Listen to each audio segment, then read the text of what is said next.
Welcome to MK TNPSC study centre. நம்மளோட YouTube சேனலில் daily current affairs பார்த்துருந்தோம். இன்றைக்கி வந்து மார்ச் 1 and 2 கரண்ட் அஃபேர்ஸ் பார்த்துலாம் ஃப்ரெண்ட்ஸ். ஸோ வீடியோக்குள்ளே போகிறதுக்கு முன்னாடி சேனலை சப்ஸ்கிரைப் பண்ணாதவங்க சப்ஸ்கிரைப் பண்ணிக்கோங்க. ஸோ ஃபஸ்ட்டு கரண்ட் அஃபேர் என்னன்னு சொல்லிட்டு பார்த்தலாம். பிரதமரின் சூரிய வீடு இலவச மின்சாரம். ஸோ இந்த திட்டத்துக்கு கீழே என்ன பண்ண போகிறாங்க அப்படின்னா, வீட்டின் மேற்கூரையில் சோலார் பேனல் பொருத்தும் திட்டம். ஸோ அதாவது நம்ம வீடு இருக்கு இல்லையா, ரூஃப் டாப்பில் வந்து சோலார் பேனல்ஸ் வந்து ஃபிக்ஸ் பண்ணுறது தான் இந்த திட்டத்துடைய நோக்கம். ஸோ இதில் வந்து என்ன அப்படின்னு பார்த்தோம் அப்படின்னா, 30,000 78,000 வரைக்கும் கவர்மெண்ட் வந்து இதுக்கு வந்து பண உதவி பண்ணுறாங்க. ஸோ இது வந்து எந்த பேசிஸில் பண்ணுறாங்க அப்படின்னு பார்த்தோம் அப்படின்னா, நம்ம வந்து வீட்டில் பொருத்தக்கூடிய அந்த சோலார் பேனலில் 1 கிலோவாட் மின்சாரம் வந்து உற்பத்தி ஆகக்கூடிய திறன் உடைய சோலார் பேனல் நம்மக்கிட்ட இருந்துச்சு, அந்த மாதிரி ஃபிக்ஸ் பண்ண போகிறோம் அப்படின்னா அதுக்கு வந்து 30,000 2 கிலோவாட் உற்பத்தி திறனுடைய மின்சாரம் அந்த சோலார் பேனல் வந்து பொருத்தப்படுறோம் அப்படின்னா அதுக்கு வந்து 60,000 3 கிலோவாட்டுக்கு வந்து 78,000 வந்து கவர்மெண்ட் வந்து பணம் தரதா வந்து இந்த திட்டத்துக்கு கீழே வந்து அறிவிச்சிருக்காங்க. ஸோ இதனால் பார்த்தோம் அப்படின்னா 17 லட்சத்துக்கு வேலைவாய்ப்புகள் வந்து உருவாக்கப்படும் அப்படின்னு சொல்லியிருக்காங்க.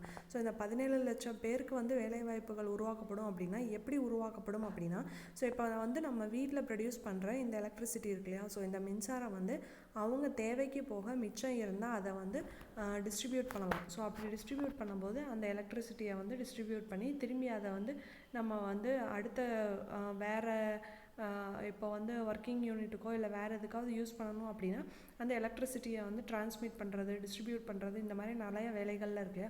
ஸோ அந்த மாதிரி இருக்கிறப்போ வந்து 17 லட்சத்திற்கும் மேற்பட்டவர்களுக்கு வந்து வேலைவாய்ப்புகளுக்கு சான்ஸ் இருக்குது அப்படின்னு சொல்லிட்டு சொல்கிறாங்க. ஸோ அடுத்து ரெண்டாவது பார்த்தோம் அப்படின்னா நம்மாழ்வார் விருது. ஸோ இந்த நம்மாழ்வார் விருதை வந்து தமிழ்நாடு கவர்மெண்ட் தான் வந்து அனௌன்ஸ் பண்ணியிருக்காங்க. ஸோ அது எப்போ அனௌன்ஸ் பண்ணாங்க அப்படின்னு சொல்லிட்டு பார்த்தோம் அப்படின்னா 2023-24 பட்ஜெட்டில் தான் வந்து இதை வந்து அனௌன்ஸ் பண்ணாங்க. ஸோ அனௌன்ஸ் பண்ணிவிட்டு இப்போ இந்த வருஷத்துக்கு வந்து 3 பேர்த்துக்கு வந்து இந்த நம்மாழ்வார் விருது வந்து வழங்க போகிறாங்க. ஸோ இந்த நம்மாழ்வார் விருது வந்து முக்கியமாக எது கொடுக்குறாங்க அப்படின்னு பார்த்தோம் அப்படின்னா, ஆர்கானிக் ஃபார்மிங் இருக்கு இல்லையா, ஸோ அந்த ஆர்கானிக் ஃபார்மிங் யார் வந்து முன்னெடுத்து நடத்துகிறாங்களோ ஸோ அவங்களுக்கு தான் வந்து இந்த நம்மாழ்வார் விருது வந்து கொடுக்கப்படுது. ஸோ இப்போ வந்து 3 பேருக்கு அனௌன்ஸ் பண்ணியிருக்காங்க. யாருக்குன்னு பார்த்தோம் அப்படின்னா, தஞ்சாவூரை சேர்ந்த கோ சித்தர் அப்படின்றவருக்கு, அடுத்து ரெண்டாவது பார்த்தோம் அப்படின்னா திருப்பூரை சேர்ந்த KV பழனிசாமி, அடுத்து மூணாவது வந்து காஞ்சிபுரத்தை சேர்ந்த கு எழிலன் அப்படின்றவருக்கு தான் வந்து இந்த நம்மாழ்வார் விருது வந்து வழங்கப்படுது. ஸோ இதில் வந்து என்ன அப்படின்னா பரிசு தொகையும் பதக்கங்களும் வந்து வழங்கப்படும் அப்படின்னு சொல்லிட்டு அனௌன்ஸ் பண்ணியிருக்காங்க. ஸோ அடுத்து நம்ம மூணாவது பார்த்தோம் அப்படின்னா இந்தியாவில் சிறுத்தைகளின் நிலை அப்படின்னு சொல்லிட்டு பார்த்தலாம். ஸோ இப்போ வந்து சிறுத்தைகளின் எண்ணிக்கை வந்து அதிகரிச்சுட்டு வரதா வந்து ஒரு சர்வேல வந்து சொல்லியிருக்காங்க. அதன்படி பார்த்தோம் அப்படின்னா இப்போ வந்து 2022 வந்து 13,874 சிறுத்தைகள் இருக்கிறதா வந்து கணக்கில் வந்து சொல்லியிருக்காங்க. ஸோ இதில் முதலிடத்துல வந்து மத்திய பிரதேசத்தில் தான் வந்து நிறைய சிறுத்தைகள் இருக்கிறதா வந்து சொல்லப்படுது. ஸோ அடுத்து நாலாவது பார்த்தோம் அப்படின்னா மொரிஷியஸின் அகலேகா தீவில் புதிய விமானம் தளம் படகுத்துறையை பிரதமர் மோடி தொடங்கி வைத்தார் அப்படின்னு சொல்லிட்டு ஒரு நியூஸ் வந்திருக்கு. ஸோ அந்த மொரிஷியஸ் நாட்டு பிரதமர் யாருன்னு பார்த்தோம் அப்படின்னா பிரவீன் ஜுக்நாத் அப்படின்னு சொல்லிட்டு பார்த்தலாம். ஸோ இந்த மொரிஷியஸில் பார்த்தோம் அப்படின்னா கிட்டத்தட்ட 6% மக்கள் வந்து தமிழகத்தை சேர்ந்தவர்கள் அப்படின்னு சொல்லிட்டு நம்ம தெரிஞ்சுக்கணும். இன்னொன்று வந்து என்ன அப்படின்னு பார்த்தோம் அப்படின்னா, இந்த மொரிஷியஸ்க்கும் நம்ம இந்தியாவுக்குமே வந்து நிறைய வந்து இந்த economy related import and export வந்து நிறைய நடந்துகிட்ருக்கு.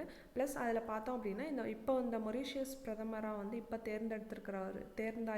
தேர்வாயிருக்கிற வந்து இந்திய வம்சாவளியை சார்ந்தவர்ன்றது வந்து நம்ம ஒரு குறிப்பிடத்தக்க விஷயமா இருக்குது. ஸோ அடுத்து நம்ம அஞ்சாவது பார்த்தோம் அப்படின்னா செமிகண்டக்டர் திட்டத்தின் கீழ் நாட்டின் 3 செமிகண்டக்டர் ஆலைகள் அமைக்க ஒப்புதல் அளிக்கப்பட்டது அப்படின்னு சொல்லிட்டு பார்த்தலாம்.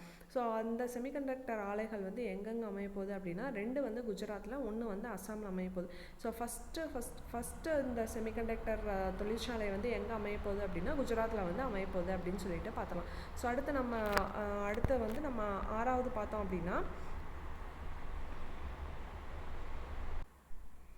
ஸோ அடுத்து வந்து ஆறாவது பெரிலியம், கேட்மியம், கோபால்ட் உள்ளிட்ட 12 முக்கிய கனிமங்களுக்கான ராயல்டி விகிதத்துக்கு சுரங்கங்கள் மற்றும் கனிமங்கள் சட்டம் 1957 திருத்தங்கள் மேற்கொள்ளப்பட்டதற்கு ஒப்புதல் அளிக்கப்பட்டது அப்படின்னு சொல்லிட்டு பார்த்துடலாம். ஸோ இது வந்து இந்த ராயல்டி விகிதம் அப்படின்னு சொல்கிறது வந்து இந்த ஒரு 12 முக்கிய கனிமங்களுக்கு வந்து இப்போ திருத்தப்பட்டிருக்கு. ஸோ அது வந்து எந்த சட்டத்துக்கு கீழே திருத்தப்பட்டிருக்குன்னா 1957 கீழே. ஸோ இந்த திருத்தத்துக்கும் வந்து அமைச்சரவை வந்து ஒப்புதல் கொடுத்துருக்காங்க அப்படின்னு சொல்லிட்டு பார்த்தலாம். ஸோ இதுதான் friends March 1 and 2 current affairs. So recap பார்த்தலாம். பிரதமரின் சூரிய வீடு இலவச மின்சாரம், வீட்டின் மேற்கூரையில் சோலார் பேனல் பொருத்தும் திட்டம், 1 கிலோவாட்டிற்கு ரூபாய் 30,000, 2 கிலோவாட்டிற்கு ரூபாய் 60,000, 3 கிலோவாட்டிற்கு ரூபாய் 78,000, 17 லட்சம் பேருக்கு வேலைவாய்ப்புகளும் உருவாக்கப்படும் இத்திட்டத்தின் கீழ். ரெண்டாவது பார்த்தோம் அப்படின்னா நம்மாழ்வார் விருது தஞ்சாவூரை சேர்ந்த கோ சித்தர், திருப்பூரை சேர்ந்த KV பழனிசாமி, காஞ்சிபுரத்தை சேர்ந்த கு எழிலன் ஆகியவர்களுக்கு இவ்விருது வழங்கப்படுது. இவ்விருது 2023-24 ஆண்டுக்கான பட்ஜெட்டில் அறிவிக்கப்பட்டது. அடுத்து மூணாவது பார்த்தோம் அப்படின்னா இந்தியாவில் சிறுத்தைகளின் நிலை. 2022 சிறுத்தையின் எண்ணிக்கை பார்த்தோம் அப்படின்னா 13,874. முதலிடத்தில் மத்திய பிரதேசம் இருக்கு. அடுத்து நாலாவது பார்த்தோம் அப்படின்னா மொரீஷியஸில் அகலேகா தீவில் புதிய விமான தளம் படகுத்துறையை பிரதமர் மோடி தொடங்கினார். இந்த மொரீஷியஸ் பிரதமர் யார் அப்படின்னு சொல்லிட்டு பார்த்தோம் அப்படின்னா பிரவிந்த் ஜுக்நாத். அடுத்து அஞ்சாவது செமிகண்டக்டர் திட்டத்தின் கீழ் நாட்டின் 3 செமிகண்டக்டர் ஆலைகள் அமைக்க ஒப்புதல் அளிக்கப்பட்டது. இதில் குஜராத்தில் 2 ஆலைகள், அசாமில் 1 ஆலை திறக்கப்படுது.